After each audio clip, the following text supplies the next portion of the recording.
You're going to learn a little bit about sunset painting today with my guest, Howard Friedland. Howard, welcome. Thanks. It's great to be with you. This is day number 302. We missed you guys. We took yesterday off because everybody wanted to see the inauguration. So here we are, day number 302 with Howard Friedland. And Howard, tell me what you're going to do for us today. Well, I'm going to be painting on a painting that I had started already. It's a sunset scene and a small study. So I'll be trying to get it to a little bit more of a finish. That's good, because we oftentimes get to watch a painting get started, but we oftentimes don't get to see how a painting is finished, and that's going to be really valuable. You and I have something very special in common, and that is that when I did the first Publishers Invitational, before it became really anything, you and Susan were part of that. That was a wonderful trip. We really enjoyed it, and we got to know you a little bit better, and a lot of the other artists that you had invited. That was a lot of fun and terrific. It was at the Wizard Academy in Austin. That's right. And so what happened, just to explain to everybody, is I had been at some plein air event somewhere, and I was sitting around the table with a bunch of artists, and they were kind of lamenting the idea that they never get to paint together, because when they're out at events, they want to sell a painting. So if they sit up next to somebody and do the same scene, it's not necessarily very healthy. And so they're always busy. They don't get to hang out together very much. And so I thought, well, why don't I start this thing, and I'll get a bunch of artists together. So I think I invited 7 artists, and then those 7, some of them said, hey, can I bring so-and-so along? And anyway, Howard and Susan were part of the original, and that's why it had the name Publishers Invitational, because it was by invitation only at the time. Let's try to remember who was there. You were there, Susan Blackwood. Jeff Legg was there. Jeff Legg, Carolyn Anderson. Carolyn got sick. Yeah. Who? Todd Williams. Todd Williams. Yeah. John Lasseter. John Lasseter, yeah. Right. The Derryberries. Oh, Jerry and Jeannie Derryberry. Yeah. And let's see, who else? You come up with some. Yeah, I know. Yeah, I know. Peter Miller. Yeah, was Luis Escobedo there? Yeah, Luis was there. Luis, yeah. I remember Peter Miller, Jeff Legg. Yeah. We found out that Jeff loves to do portraits. Yeah. And that we did I don't know if you remember this, but we did portraits by candlelight. Yeah. Because we didn't have any. We were out on the outdoors, and we didn't have any lights. Yeah, I think Tammy Cowens was there too. She was. That's right. Yeah. I'm trying to think of who else. I got a good memory for those things. Yeah. Well, I'm sure somebody will chime in and say, "Hey, I was there." Yeah. I don't want to leave anybody out. Well, listen, I want to go ahead and get right into painting, because I'm curious about this. I do want to tell you some big news, a couple of big things. Number one, Howard, I just got an email. I just posted this on Facebook a few minutes ago. Plein Air Podcast was named the #1 painting podcast in the world by FeedSpot. And so that's pretty cool. They sent me a note, said, hey, you're in the top 15. And I looked, and we were #1. So that was pretty cool. Also yesterday, we announced we're going to do a new kind of workshop called the SOAR workshops, which is accelerated learning tools that we've developed and worked with others on. And we just announced the first one, which is going to be Bill Davidson. So that's cool. And so got more stuff to talk about later. But right now, me in, I'd be interested. Yeah. Okay. Okay. In doing one. In doing one, yeah. Oh yeah. Well, we'll talk. That's a great idea. Because I've been teaching Zoom classes, so I have like 4 cameras that I have going with different things. I'll talk all about that while I'm painting. All right. But, well, we have a whole. We'll talk. We're doing them in studio in our sound stage. Oh. So you would have to come here, but that's okay. We'd love to have you. Okay, because we're all going to be free soon. We know that. So yeah. We hope. Yeah. Hopefully. Let's get to painting. Let's do that. So what I've got here, I'm going to switch cameras so you can see my my painting and a palette. Now, the palette I'm using is not, I'll show you my regular palette, and I'm using a vertical palette so you can see my mixing as well. But I didn't want to put my blobs of paint on that palette. I didn't want it sliding down because I'm using it vertically. So let me switch over to that. Okay. Here we go. Hey, you guys, by the way, just while Howard's switching the painting over, I just mentioned today that I gave away a whole bunch of prizes, and I'll announce who the prize winners are soon, but you can win prizes. Today's prize will be a Plein Air magazine apron, and we'll be giving that away. So make sure you're leaving comments in the comments section. Tell us where you're from, too, if you can. Okay, Howard, you're on. Okay. So now that I've switched cameras, I just wanted to show you what I'm painting as far as the reference goes. I'll just hold it up here as a printout of a sunset that I took in Montana when I lived there from an area that we used to walk our dogs. It's a hill.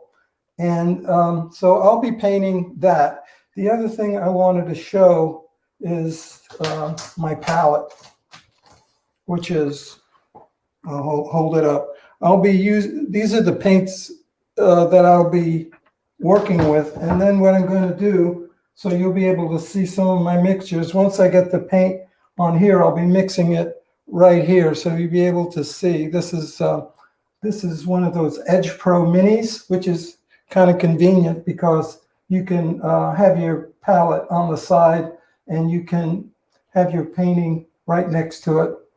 And so now, talk about paint sliding off. This is the first anybody's done a vertical palette on this show in 302 days. I'll be honest with you, I've never used a vertical palette before, but for the purposes of this, I wanted people to be able to see me mix colors rather than just as a teaching experience. All right. So, well, I will tell you that I do it once in a while, and it depends on how much oil is in your paint before you get drippy, but usually it'll kind of hang there.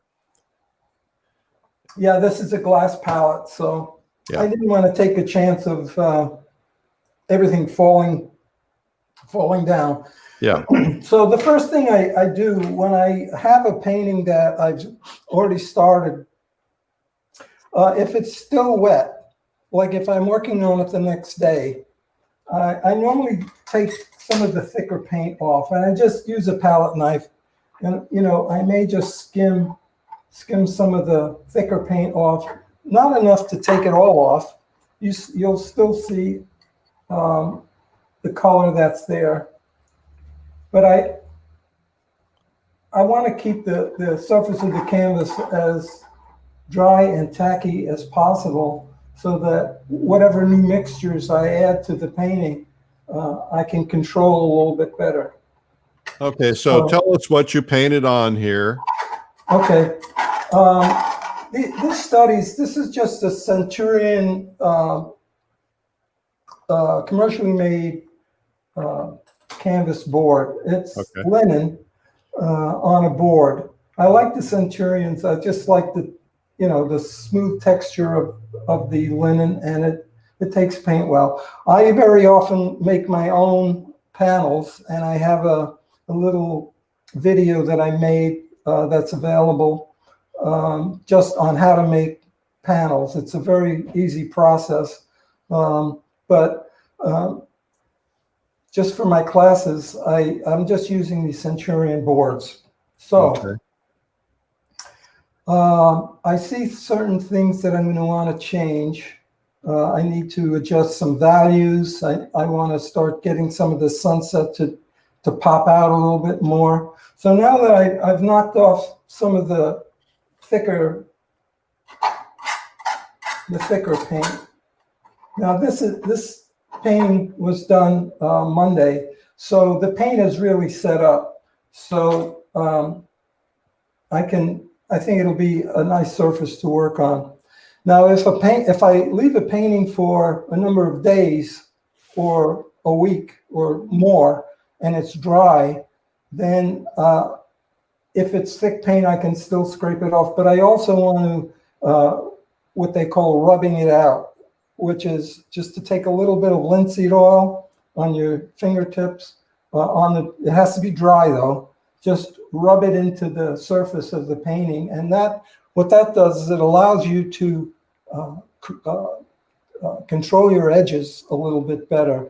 Working on a dry surface canvas can You can get some really hard edges, and in certain places, hard edges are a good thing, but in certain places, you want them a little softer or even lost. So by oiling it out, it gives you a little bit better control. It also brings the color back up, because certain colors tend to dry matte, and certain colors will dry a little bit more. So when you put on the oil, it just evens the color out. Okay. So what I'll do now is I'm going to use, and I know, Eric, you have these red glasses. Or they're not red. Yours, I don't know if yours are red, but they're value checkers. Yeah, mine are a little deeper tone than those. Those are a little bit pink from what I could tell. Yeah, these are kind of red, and they come. What it does is it cuts the color, and all you see are the values. So what I want to do before I begin is to check back and forth with my photo reference and my painting. I can look back and forth to check and make sure that the values are working. And if not, that's the first thing that I want to approach.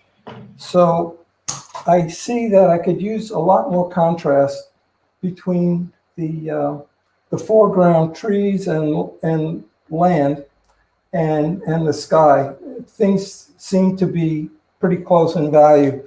So I'm going to take a, let's see, medium-sized brush. Let me get my water over here so I don't dip my brush in it. Well, they always say don't drink water and where you're painting because you might drink turpentine. Yeah, I'll just move that over. So, so what I'm going to do, squint and maybe darken. So right here, I'm using a little bit of, this is Van Dyke Brown. It's a real dark. And I'm going to put a dark note right where I see it. The darkest would be under this tree. Now, Guys, notice how Howard is holding his brush, how far back he's holding it. Yeah.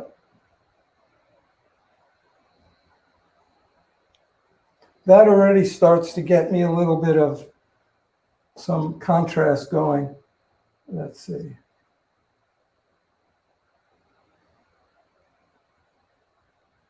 And then some of these bushes along here, you won't be able to see because there's only, in my classes, I'm able to have 4 cameras in my Zoom classes because I want everybody to be able to see the palette. They want to see the demo. They want to see the reference so they can see what I'm doing exactly. So as I start moving up this tree, I'm going to go a little bit lighter and a little bit more chroma. In other words, a little greener, because when you're photographing something like a sunset, if you expose for the land or the darks, then what happens is all your light colors in the sky tend to get washed out. If you expose for the sky, then all your darks go black. But you have to know what the local color is of the object that you're painting so that you have some influence of that color. Can you tell people what local color is? What's that mean? Yeah. So color has 4 aspects to it: the hue, the value, the temperature, and the chroma. All those things go into any color, and all color is relative. So the hue is just the name of the color, the name of the color of the object, and that's called a local color. That's the definition of a local color, is really the color of something before it's under the influence of light and shadow. Okay, so out of the tube. Yeah, so the local color. The second part would be the value, and that's how light or darker version of that color is it. And that's all relative, and it's all comparative. So now you're laying down a green that's cooler. Yeah, I'm going to go up a little bit warmer. What's happening in this scene is that the land is being influenced by the color. The sky is the light source. It's always the light source. If it's a sunny day, then it's a sunny light source. So you'll have warm light. And then that means you'll have cool shadows. If you have cool light, like skylight, blue light, your shadows are going to be warmer. So it's all a matter of comparing. One will be warm, one will be cool. One of the examples I give is if I'm painting a red barn and the sun is hitting one side of the barn, that red will lean a little bit more towards the warmer reds, towards the orangier side of the color wheel. And in the shadows, it'll lean a little bit more towards the red violet or the alizarin type of thing. Okay. So that's the next thing. After the values, we have color temperature of a color, the temperature of that color. So that has to do with the light source. So the angle of the light and the quality of the light will tell you whether it's warm or cool. So if it's a warm, the quality is a warm light, it'll warm up. There's a question that says, do the glasses help indoors? Yes. Yeah, they help indoors.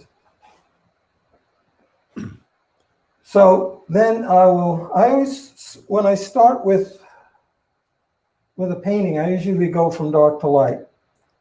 And the reason for that is when I'm starting on a white canvas, for instance, if I start with the lights, I'm competing with the white of the canvas, and I can't really judge because everything in painting is relative. Oh, I'm mixing down. I'm forgetting to mix up here. So the colors that are up here in the sky are going to end up somewhere on the land because it influences the colors in the land. All right. Because that's the light source. So that's color temperature. And then the fourth part of a color is the chroma. And that is the brilliance or the brightness or the purity of a color. So the colors right out of the tube, the cadmium colors are your purest colors, and the blues, they're all pure. Now, the function of chroma is to get the feeling or the experience of this space and distance. Can you explain that a little bit more? Yep. So something, let's say if you had this red barn we're talking about, if I'm standing 20 feet away from the barn and painting it, and it's a pretty bright red, I can go pretty bright with it. But if I walk 100 yards back and I can still see that barn and the barn is still in my painting, I want to take some of the power out of that red. I want to use either a complementary color, like a little touch of green or some cooler color to take some of the intensity or chroma out so it sits back in the background. So you're trying to make it look further back. Yeah, because I've walked 100 feet away. It is further back now, or 100 yards away, right? You want it to sit back in the background. You have your foreground, your middle ground, and your background. If you're painting the barn in the foreground, you can go a little bit more chroma. But that same barn, 100 feet away or 100 yards away, if you make it the same color as you painted it in the foreground, it's going to jump forward to that foreground plane. Does that make sense? Yep. Yeah, so that's the chroma. So those four things, the hue, the value, the temperature, and the chroma. And it's all relative. So when I put a color down, what I'm asking myself is it lighter, darker, warmer, cooler, brighter, or duller to make it work for the area that I'm painting? So I'll put something down and I'll step back and I'll look at it and I'll say, that needs to be lighter or darker or warmer, cooler, brighter, or duller. Okay. So that's basically my thinking of what I'm doing here. The other thing is I'm concerned about shapes, creating an interesting connection of darks. Trying to connect them. I'm not exactly copying what I see in the reference material, I'm using it as a model, and I'm trying to design. Will you tell us why you want to connect your darks? I want to connect them because it's a better, it makes for better design. Simplifying, that's a very important part of design. Simplify things. The two things that I think are the most important thing in painting that I strive for are variety and unity. Variety of shapes, colors, values, edges, that people crave variety in their lives. And the other thing is unity. They also create a certain feeling of unity and balance and connectivity. So those two things I strive for to create in my paintings.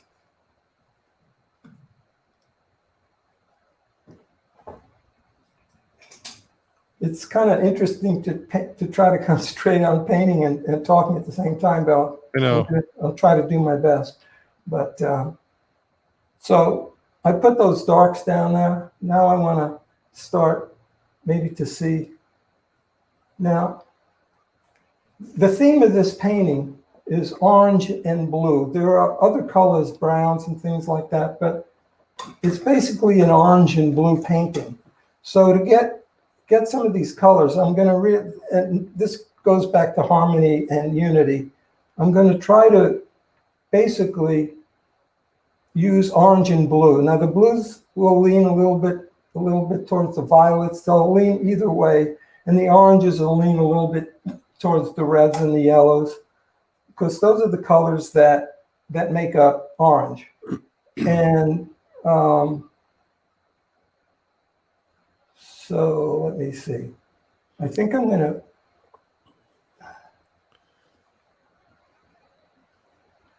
Hey, I want to say hi to everybody. We got people from Sweden, from South Africa.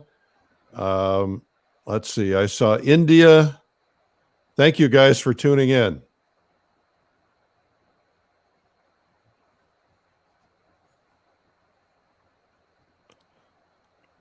So what are you doing now? Well, I see a little bit. I'm adding a little lighter, and I'm adding some blue into where the sky is as a contrast. Okay. Do you put any medium in your paint? Not at this point. I can, sometimes I will use some of the Gamblin products like Neo McGill or the non-solvent gel. When you did your first painting, did you paint real thin? Did you paint with a Gamsol or something underneath, or did you just paint right out of the tube? Well, no, when I first start, that's when I would be using some of the medium, because sometimes if the canvas is absorbent, the paint won't flow the way I want it to flow. So sometimes I'll add some of that medium. I'm not using any medium now because the surface of the painting is kind of tacked up already. And let's see. So it's really taking the paint well. It's not absorbent anymore because it has a layer of paint on it. Okay. So I'm just mixing a little bit of red orange. Okay. Hello, Tunisia, and hello, Pakistan. Now I noticed you put a little white into that. Doesn't that cool it down? It will, but it's warm enough. Everything again is relative. So if that's true, if you lighten something with white, you're also cooling it a little bit. So if you want it to stay warm, you need to put a little of some warm color into some yellow, orange, or red, something to warm it back up again. But again, there's no such thing as a color by itself. It just doesn't exist.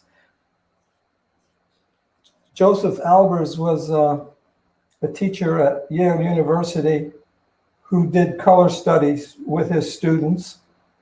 And he has this book out. If you have ever, if you ever I have it. It's right here on my bookshelf. Yep. And if you look at those color exercises, it's proof that you can have the same color, put it next to another color, and it'll look completely different. Mm-hmm. So that what that proves is a color by itself doesn't exist. It's always compared to what? Yeah, that's when CW was on the other day. He said it's all about relationships. Absolutely. Color relationships. My hand is really shaking. I must be nervous. But You drank too much coffee this morning, that's all. Yeah. It's just trying to think and talk at the same time. But you know, this nervous hand, that's what's called impressionism. Yeah. So when you're painting a sunset in plein air, you know, the afternoon light, the sunset light lasts about what, 3 minutes, 5 minutes tops? Yeah. How do you do it? What's your process like? So the thing is, if you're going to paint a sunset outdoors, you have to be prepared. You have to set up well before the golden hour or the time that you're expecting the sunset. Well before, you have to have your canvas prepared, you have to have your palette out, you have to have your brush ready, everything, and then paint like mad and work small, because just to get your canvas covered. And if you could even block in some of it, not the sky probably, but if there's some land in there, you could probably block it in. You're going to be changing it as the light changes, obviously, but at least get your composition going of what you're going to want. And then, you know, even 6x8s, just to get, you're not going to get a finished painting anyway, unless you're in some sort of painting competition where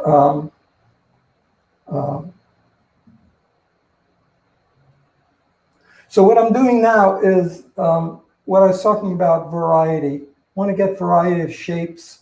I don't want to, and then variety, and then repetition is another design element, which has to do with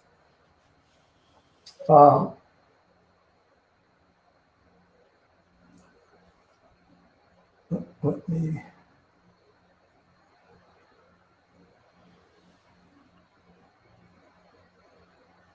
Now, can you talk about repetition, what the right thing and the wrong thing to do are?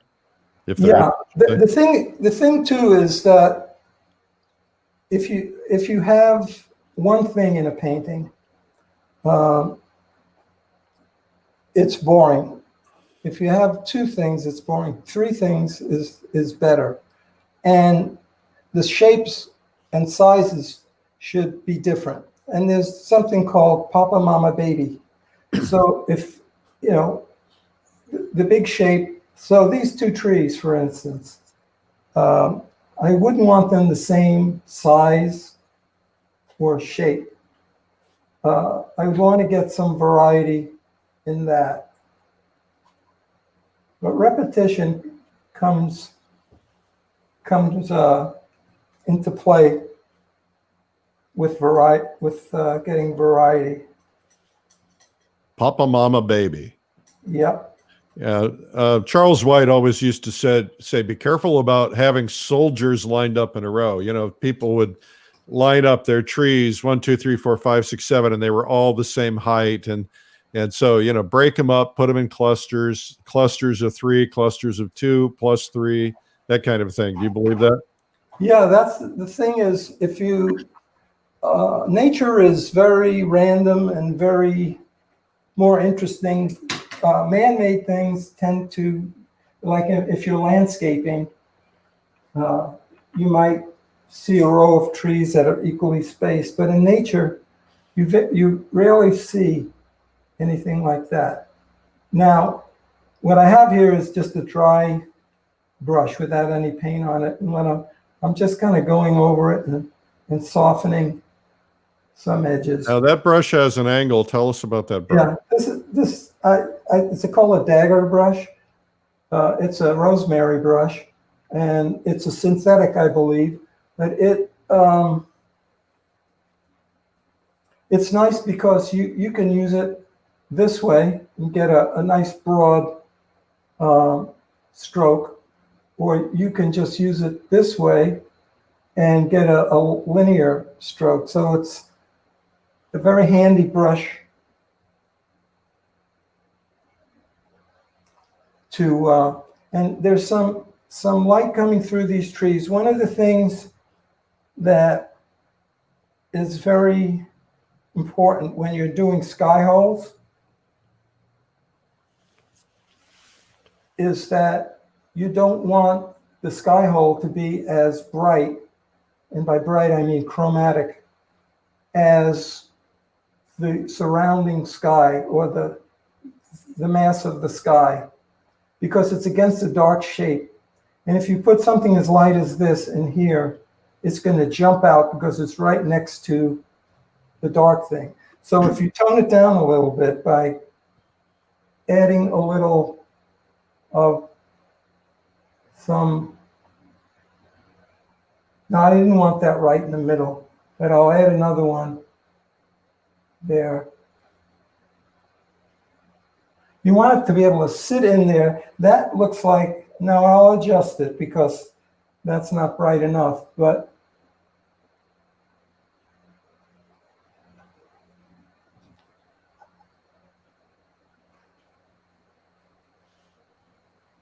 hey, if you guys are enjoying this, give Howard some applause with a thumb up or a heart or something. I'm sure he'd appreciate it.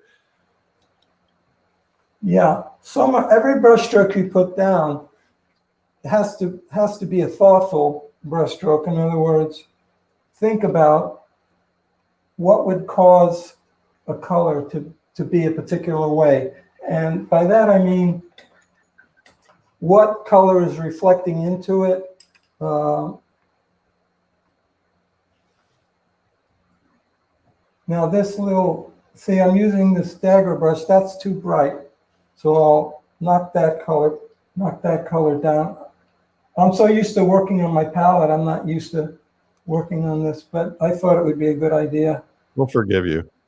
All right. Well, but only this once. Yeah, it's like juggling. It's talking, trying to remember to paint on that palette, but painting should be fun, and it is fun. So these bushes, the tops are being influenced by some of that orange light from the sun. The sun is down here, and it's reflecting up underneath these clouds and lighting those clouds up.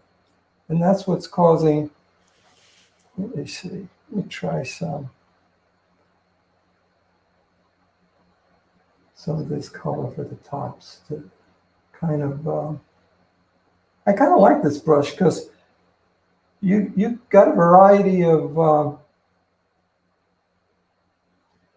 textures and brush strokes. Another thing that I like to use are fan brushes, because my goal here is to try to make it as natural looking as possible. Yeah, you can't control a fan brush at all. Yeah, I don't want to, yeah. To me, a painting is interesting if the artist, it's kind of controlled, what am I trying to say here? It's kind of controlled chaos. Chaos, exactly. You know, I went over to Russia back in March, and we did a video with the great Russian master, Nikolai Blokhin. Yeah. He painted that entire 3 or 4 day portrait with a fan brush. It was amazing how he managed to get that controlled chaos. That alone is worth watching it for. Absolutely. And to me, when you're doing foliage especially, that's how you get those beautiful textures. Now I do want to get some difference between the foreground and the texture here down in the foreground, because the texture of this foliage is not the same as what's going on here. I don't want a lot of texture. It's kind of smoother up there. So let me ask you a question, because I'm going to take a break here in a second. What are the next 2 or 3 things you're going to focus on in the next few minutes? I'm going to start focusing on the sky colors. Okay. So what I'm going to do, Howard, is I'm going to just give you a little bit of break, make a couple of announcements, and then I'll be back. All right. Sound like a plan? Perfect. All right. Thank you. I appreciate that. Have you ever wanted to learn to paint in watercolor but don't think you have the talent? Most master artists will tell you that painting is a skill anyone can learn. If you follow a process, you too can paint beautiful artwork. You could spend $3,000 or more to attend a live workshop or convention. Or you could learn from the world's finest for a fraction of the cost at Watercolor Live, the world's first virtual online art conference devoted to water media. 3 days of world-class artists demonstrating in portraiture, landscapes, still life, the human figure, cityscapes, color mixing, and more. Get to know other artists and instructors personally through our breakout sessions, and we'll even paint and draw together at the end of each day in the safety of your own home. Make new friends in our breakout sessions. Paint with hundreds of others. Get private access to our exclusive members group to become part of our community, and learn to take your artwork to a higher level. Watercolor Live, 3 full days of watercolor instruction from the world's best. January 28th to 30th. And for people who want to learn painting from scratch, start with our Beginner's Day on January 27th. Soon you'll be painting faces, people, flowers, scenery, objects, and other subjects. You'll see your artwork improve faster as you learn from top artists and instructors from all over the world. Make history as part of the world's first watercolor art conference. Sign up today and join the world as we learn art together from these amazing artists. Joseph Zbukvich, Linda Daly Baker, Jean Peterson, Mario A. Robinson, John Salmonen, Thomas W. Schaller, Suni Warren, Matthew Bird, Andy Evenson, Michael Holter, Pablo Rubin, Daniel Marshall, Lauren McCracken, Angus McEwen, Kim Minikello, Ian Stewart, Brenda Swenson, Keiko Tonabe, Stephen Zhang, Birgit O'Connor, Shuang Li, Antonio Masi, Larry Moore, Glenn Knowles, Denise Willing-Boer, Terry Denson, and Cheryl Fletcher-Coon. Why not use this time to learn a new skill so you can amaze your friends and family with your paintings? Watercolor Live, from the publishers of Plein Air Magazine and American Watercolor. Sign up before January 24th and save up to $300 off the retail price. So as it turns out, it's going to be the largest art conference in the world, in the history of the world. It's already almost at 1,700 people attending. You can attend. We have 38 countries attending, and it's going to be pretty cool. And a lot of people who don't do watercolor on there too. We have a beginner's day that's optional that you can sign up for as well. So sign up before Sunday, the 24th at midnight to save the $300. Tomorrow on the show, we have Marty Reese, the sculptor, and you're going to love that. Marty is a lot of fun and a great person to get to know. So make sure you're there. Now, I want to just tell you real quickly, we gave away some prizes. I'll tell you quickly what the prize packages were. This was on day 300, which was a couple days ago. We skipped yesterday because of the inauguration. This prize pack, number one, is Don Demers, John Cosby, and George Van Hook, a plein air pack of some of our best plein air paintings. I'll tell you the winners in a minute. Prize pack number two is a landscape with Joe McGurl, John McDonald, and Eric Capel. Prize pack number three was a drawing with Dan Maidman, Jove Wang, and Cesar Santos. Prize pack number four was a still life prize pack. Daniela Estona from the Florence Academy, Stephanie Birdsall, and Kathy Anderson. And prize pack number five was portraits, most recent couple with Rose Franson and Daniel Sprick, which are and Cesar Santos, some of our best sellers. And then prize pack number six was John Potoshnik's color DVDs and his color book, which gives you basically formulas for creating. If you see those little houses in the squares on that book, all of those were done with 4 colors, and it gives you the formulas on how he does it and how he creates it. So that's pretty cool. And the winners will be, let's see who the winners are. I guess, hang on just a second. I need to turn that slide off. And I need a producer instead of just standing here doing this by myself. Okay, winners are, and if you're the winner, we'll be contacting you. The prize pack number 1 with plein air bundle goes to Dan Bullitt in Indiana. Prize pack number 2 goes to Karen Jones in Oklahoma. Prize pack number 3 goes to Ricardo Ardente in Brazil.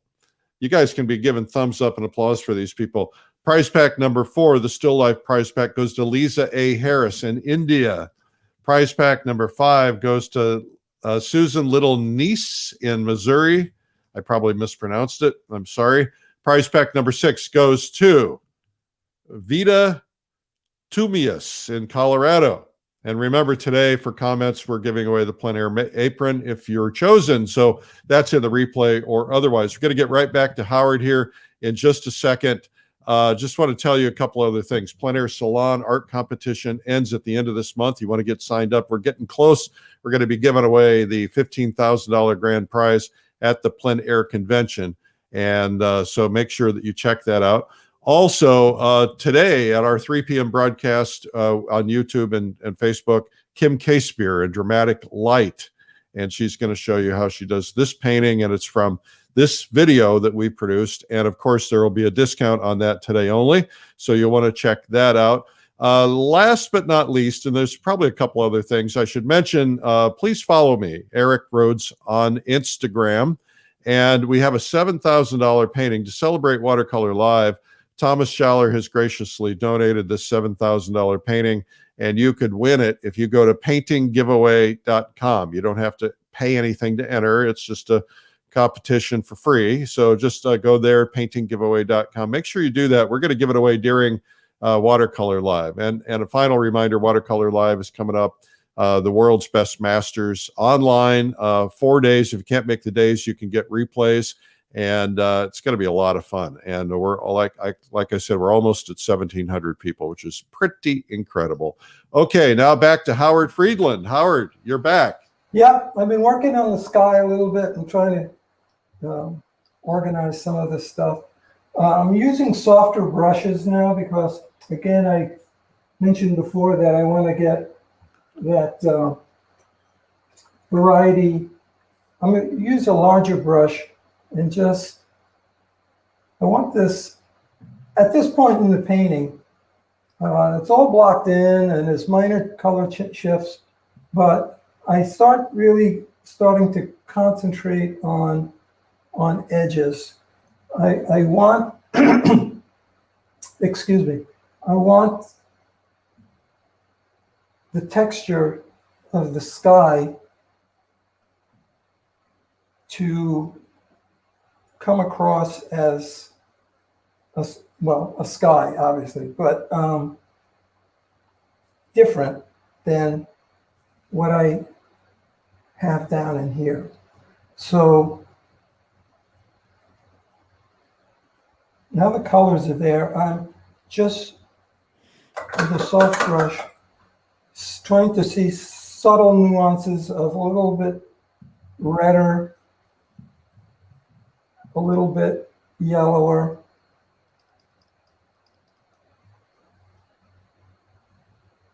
One of the things about painting at sunset, and I think this is very important, to get the real feeling of the strength of the sun, because everything is relative. You want to kind of gray down everything else around it. So sometimes I'll just put a little touch of black, which I really don't have on my palette right now, or a strong complement to gray everything down, because everything is relative. In order to make something seem really bright, you have to have dull things next to it.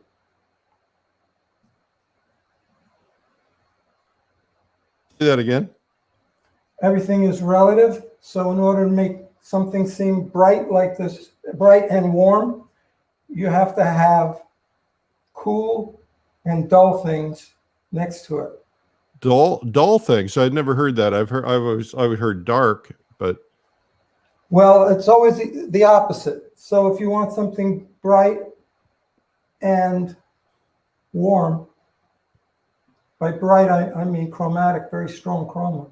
You want to have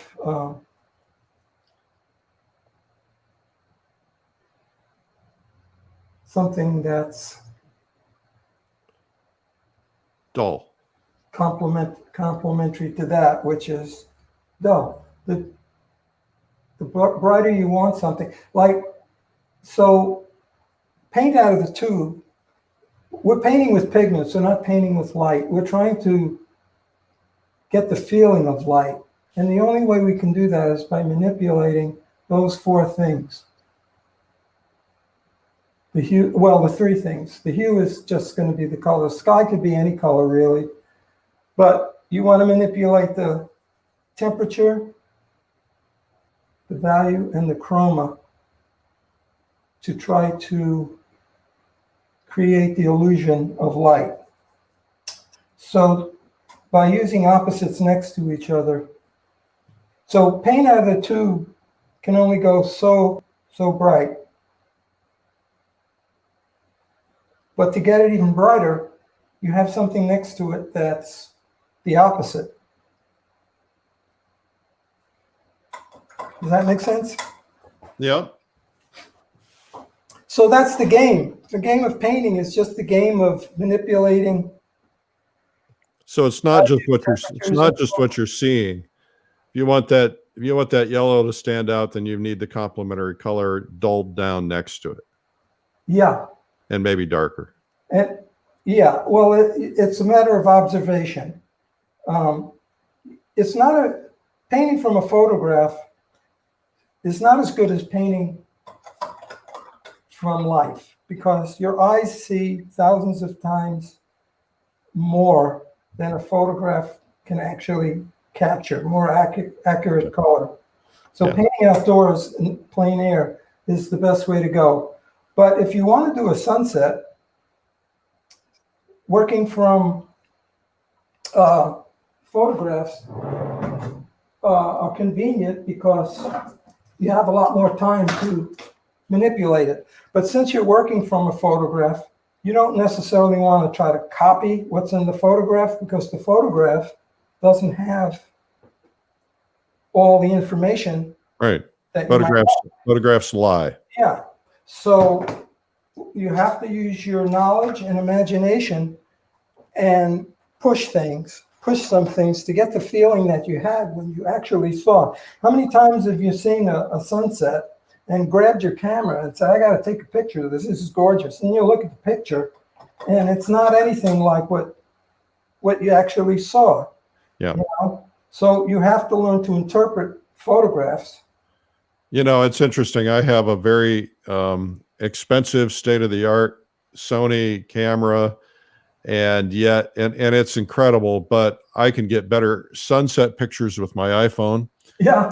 And it uses a technology that takes multiple readings and it's called ADR, which basically combines the reading from the sky and from the ground. Yeah. Yeah. It's amazing. And they move too. So I out here where we live now in Arkansas, there's beautiful waterfalls and, you know, things to paint. And the new, my phone, I don't know what version you might have, but with my phone, you can loop it. So you have the photo. It takes photos of, I guess, several photos of the shot when you snap it. And cool. Then there's motion. And then you can loop that motion. So if I'm painting from my phone picture, let's see, what am I doing? If I'm painting from my phone picture, I can just have that waterfall continually running, and I'm painting from like I'm moving. Yeah. Right? Can you, a question from Carol Davis, who says, can you talk about the hard and soft edges concerning the sky? Yeah. I want to keep them pretty soft and dreamy, kind of. Dreamy. I'm just kind of playing with some different cools in the way of blues and violets and adding some reds. That's where the variety I was talking about comes from. I'll look at one thing and then I'll look at something else and I say, is that redder or bluer? A color can only lean one of three ways: red, yellow, or blue. Everything else is just kind of a manifestation of those three colors. So it'll lean redder, yellower, or bluer.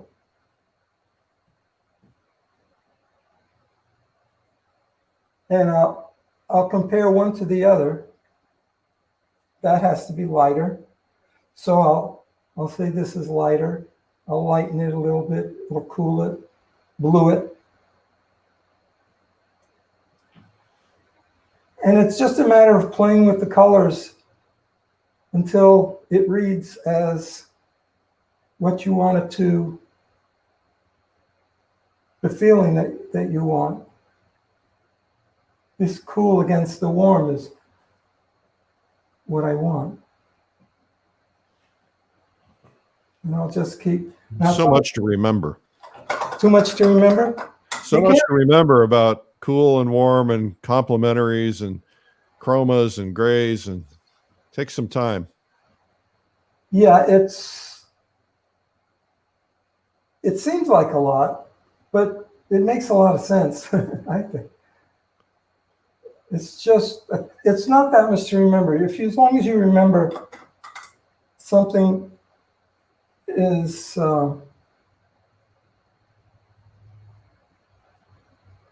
warmer or cooler than the next thing, or lighter or darker than the next thing, warmer or cooler than the next thing.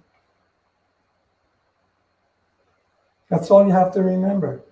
Yeah. Plus, you have to create an interesting composition. That's a whole other subject. Yeah, it sure is. Well, maybe if we do a project together, we'll do something on that too. Yeah. Well, hey, there's somebody from Croatia, Zagreb. oh, Zagreb. I love Welcome, Croatia. Boris. We, Susan and I have painted in Croatia. We went on three separate painting teaching trips. I hear it's beautiful. Gorgeous. Oh yeah. What are you dipping your brush in now? Somebody asks. Oh, Charlotte. blue, some sort of blue. I'm trying, and it's really to paint for people. It's not the same as painting in your own studio, because I tend to step back a lot more than I feel I have time to do. Yeah, it's hard to do. Now, let me ask you this question. What about things that lead the eye out of the painting? For instance, you've got that big streak of yellow going across the top, which right. Yeah. So is there something you do that prevent it from leading you out, or you're just breaking it up? What's the thought process there? Okay.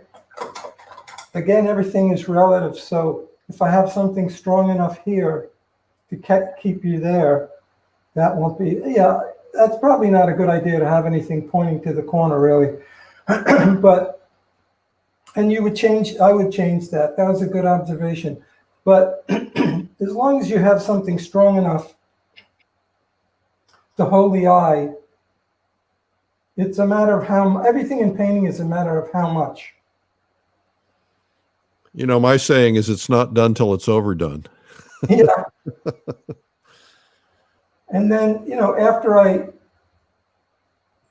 would want this sunset-y thing to somehow come to the other side. I wouldn't want it to end right here at that corner. I want to continue it on somehow. Well, you got about 5 minutes left.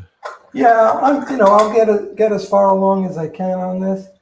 Actually, you don't even have 5 minutes. You got about 3 minutes. So. Oh, that's good. This went pretty fast. But in the next 3 minutes, I want to give a little plug to my Zoom classes. If you I'll put your website up on the screen. Yeah. I have 4 cameras where you'll be able to see my my painting demo, you'll be able to see my full palette, which obviously you can't see now, my reference photo, and me when I'm talking. So people tend to really like them. And I have one coming up called painting, a nocturne painting from a daytime or a daylight photograph. So what I'm doing is I'm taking a photo that I took during the day and I'm translating it into a night scene. Oh, that'll be fun. That's called a mock turn. A nocturne. Nocturne is a night painting. Well, a pretend pretend nocturne is a mock turn, M-O-C-K, mock turn. A nocturne. This is a nocturne. Yeah. And the more you paint on these things, the more you'll start to see maybe some counterpoint. This is such a strong line coming across. You may want to have. You can add things. The sky and the clouds could pretty much be anything. I'm just using what's here to use my imagination, and I think this might be the last note I'm putting down. Nice. Now the idea of using thicker paint, it draws the eye a little bit more. Yeah, you want thicker paint in the light and thinner paint in the shadows. And the shadows should be a little quieter. I'm using my finger here just to kind of soften some things. So this is bringing your eye down. This something here should bring it across to here. Lead lines. This might be a little strong for the edge. Howard, why don't you come back on camera because we're going to have to say goodbye. Sounds good. Thumbs up and applause for Howard Friedland's painting. That's outstanding. Well, I hope you got some decent information out of that. Oh, yeah, that's very helpful. I want to encourage you guys to go to howardfriedland.com, check out his Zoom classes and everything else that he's got going on. And we already found out that one of your Zoom classes is in conflict with Watercolor Live. So you'll just have to pick one or the other. All right. And that's okay if you pick Howard. We support him. Well, the classes go for 3 weeks. So. Wow. And also there's a recording, so you could watch Watercolor Live, and then there is a full recording of the class that I send out to everybody, so they could paint along with it and stop it and do all that kind of good stuff at their leisure in the safety of their own home. Okay. Well, Howard, thank you so much. We'll talk after the broadcast, and I want to thank you for doing this today. You've inspired us all. Well, this is a great treat for me. Thanks for asking me, Eric, and I look forward to seeing some of your other artists. I really enjoy watching them. Thank you. Your wife, Susan Blackwood, is going to be on soon, too. Yep. Nice. All right. Take care. Bye-bye. All right. Howard Friedland was our guest. Hang with me for just a second. I just want to tell you a couple of things, and we're going to end early. First off, I've been getting a lot of questions, and a lot of people said they were given prayers. Thank you for that. My son had heart surgery on Tuesday, and he made it through with flying colors. It was almost a 4-hour surgery. He's home and operating like a normal teenager again. So thank you for that, and thanks for all your concern. We appreciate that. Prayers are always welcome, always welcome. Also, we've been here for 302 days. We skipped yesterday because of the inauguration. We wanted to honor that, but please know that we're here every day for you, and things continue to be crazy. 2020 was crazy. 2021 is still crazy. We're here to kind of give you something to lift your spirits, make you feel a little better about yourself, and to keep you focused on learning about and growing in art. Whether you're brand new to this, we want you to know that you can do this, that you don't have to worry about making mistakes. We all make mistakes. It's part of it. Nobody is born with natural talent. Maybe a couple people, but not very many. Most of us just learn these. And if you just watch these programs every day, they're free. We've got all of them, all 302 times 2, right? So because we do 12 noon and then 3 p.m. samples of art instruction videos that we've produced. You go back to YouTube, you've got basically 600 of these you can look at, including a lot of different variety. On these shows, I've had art marketing people, I've had painters, I've got a mindset person coming up, I've got a restorer coming up. It's going to teach you how they restore paintings and what you need to do to make your paintings stay strong. So stick with me. I'm here with you, and I hope you'll come back. If you're new, we're here every day at 12 noon Eastern, and then the other at 3 p.m. And you can find us by going to YouTube or Facebook and searching Streamline Art. That's me. My name is Eric Rhoads, publisher of Fine Art Connoisseur and Plein Air Magazine. A reminder that the 20th, you want to get your watercolor live signed up so you can save the money. Also, we announced yesterday our SOAR workshops. SOAR is a new concept. We have felt like there's a need for something that helps you retain more information. So we started studying experts, interviewing experts, and learning about learning processes so that we can employ them in this new series of workshops. The first one we announced yesterday is Bill Davidson. There will be one per month, and we've got some big artists lined up, and it's going to be pretty exciting. So make sure that you check it out. Just go to soarworkshops.com and find out about that. Watercolor Live is going to be next week. I don't know how I'm going to do both because, but we'll figure it out. Anyway, thank you for being here, and God bless you. Have a terrific day. Stay positive, stay upbeat, and remember, we're in this together. We're one big family. Thank you. Bye.